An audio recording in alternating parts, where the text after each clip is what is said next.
Le LBD-40 GL06 de Brugger et Thomé, la balle de défense de l'américain CTS, la grenade lacrymogène MP7 du français Nobel Sport, toutes ces armes moins létales sont actuellement en dotation de la police nationale et de la gendarmerie française. Mais sont-elles classées? Selon le concepteur breton de LBD, Gaël Guilherme, ce ne serait pas le cas. Et il est catégorique. Pour lui, ces armes n'ont pas d'existence légale. Nous lui avons demandé si ces armes étaient classées. Là, c'est la question 1 million de dollars, non. Juridiquement, non. Avec tout ce que ça sous-entend. Nous, dans notre, dans notre enquête, on a découvert que 80% des armes utilisées par les forces de l'ordre, que ce soit aussi bien des armes moins létales ou létales, le sont en toute illégalité.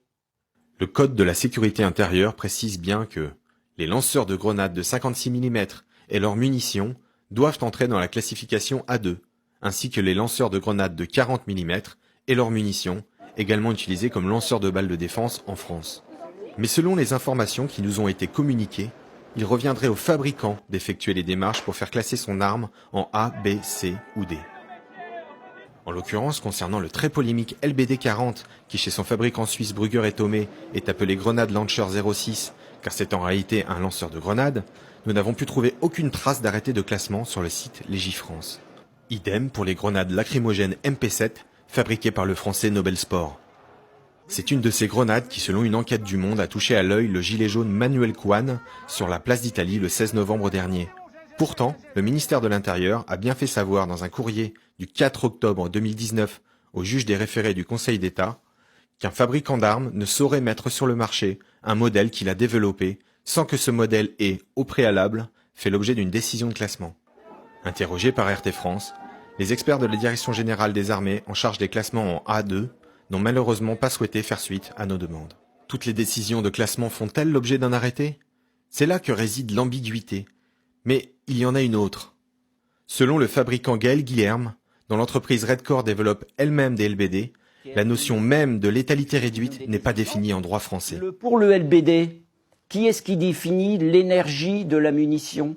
Quel texte définit le voltage, l'ampérage pour le pistolet à impulsion électrique? Qui définit la charge de CS, de gaz lacry dans les grenades? On peut continuer longtemps. En absence de critères, les fabricants sont libres d'appliquer les critères qu'ils le souhaitent. Cette notion de létalité réduite est absente dans le droit français et c'est une exception. Gaël Guilherme propose donc une initiative, une pétition. Nous avons mis en ligne aujourd'hui une pétition avec comme objectif, oui, à un débat national sur la létalité réduite.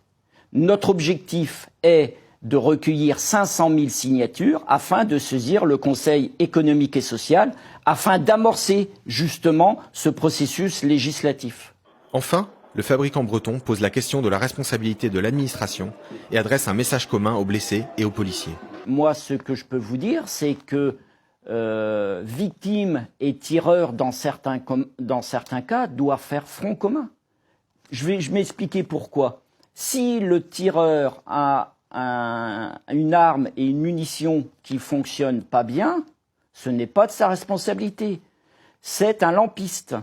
La responsabilité doit être assumée par les personnes qui ont décidé que ce couple munitions et armes est bon pour le service.